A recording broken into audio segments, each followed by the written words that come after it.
Hey guys. Hey everybody, welcome to this quick introduction to PAILs and RAILs. We're going to be doing quite a lot of these, so honestly the best way for you to understand them is to feel them in your own body. Quick explanation first though.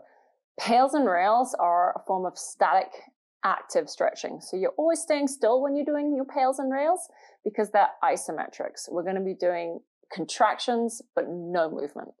Yeah, so they're both isometrics, just two different kind of flavors of isometric. The first thing to note when we're talking about PAILs and RAILs is PAILs is going to generally mean fighting the stretch, and RAILs is going to be you trying to actually fight for more depth in the stretch. The easiest way to do this is actually for us to demonstrate and for you to follow along if you can. All right, so we're going to use probably one of the easiest areas of the body to feel the sensation, okay? So feeling it is understanding it to a certain degree. So I'm going to find a butterfly stretch. You can either follow me or you can do what Sean's going to do, and Sean's going to show you a frog stretch. Sure. Both of these are groin stretches, so they're targeting the same tissue. So I've got my back up against the wall. Sean's got that nice frog stretch. Probably going to want something soft on your knees if you're getting into a frog stretch. Again, take your time. If you need to pause the video to set yourself up, set yourself up. But we both have a stretch in that groin tissue, right, Sean? Correct. Okay, so key here. Isometrics, like Sean said earlier, are a contraction, but there's no movement. So in both of these cases, we have to find a way to stop movement from occurring.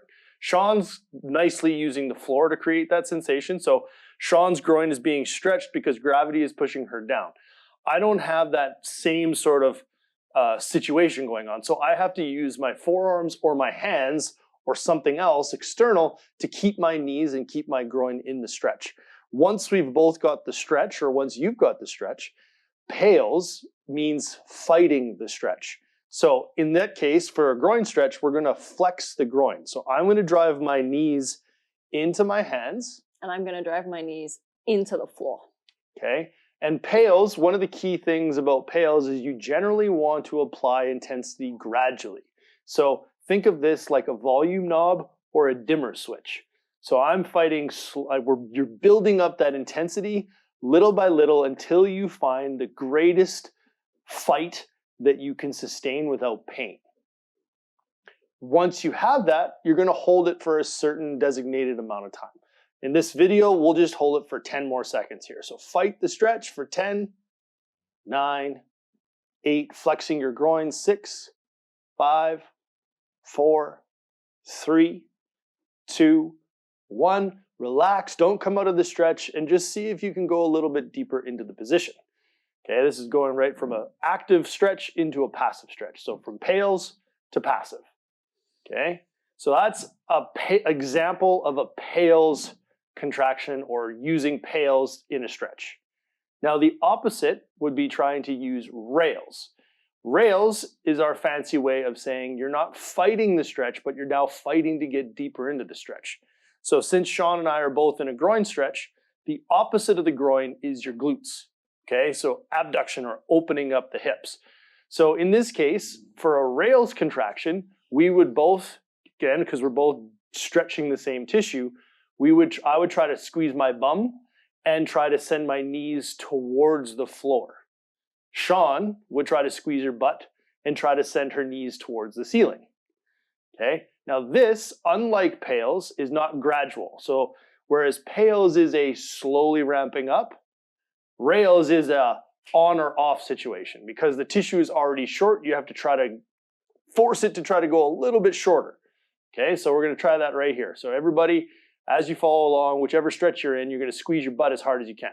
So ready, set, and RAILs. Squeeze your bum and try to send your legs farther apart, deepening the stretch. I'm not using my hands to do this. Sean's trying not to let gravity do it. She's trying to squeeze her butt, and so am I, driving deeper into the situation. Still not moving though, still an isometric. 3, 2, 1. Slowly relax, and as you slowly relax, see if you can get a little deeper into the position. That's an example of RAILs, or fighting for more depth. All right, so PAILs is fighting to come out of the stretch, but not actually coming out.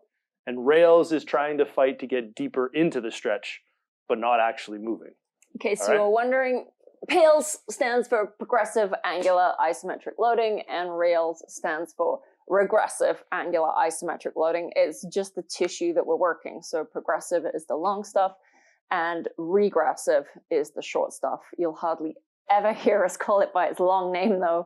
We'll just say PAILs and R.A.I.L.s, and honestly, the long words aren't important. It's just important that you understand how it feels in your body and the right stuff to squeeze. All right. Big key here is none of this negates the golden rule of never fight through any sort of pinching sensation or any sort of sharp stabbing sensation.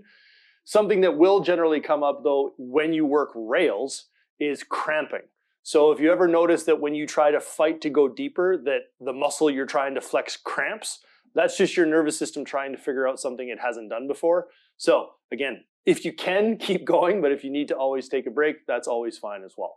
Again, just coming back to it, and the more you do it, your nervous system starts to sort things out, and that cramping should subside over time.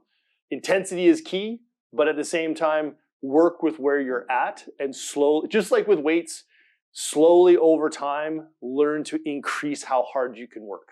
All right, so wherever you're learning at, start where you are, but always remember progressively trying to learn to go more intense with both your PAILs and R.A.I.L.s. Over time is going to help you get into those deeper ranges and make your tissue healthier. PAILs and R.A.I.L.s is really helpful for creating new space, but it's also very helpful for organizing your tissue. So injury recovery, things like that, even just making a position feel more comfortable. It's a very, very useful tool for that. Yep, you're going to see them coming up a lot in your training and in your programs. Always look for the time or the reps prescribed and have fun.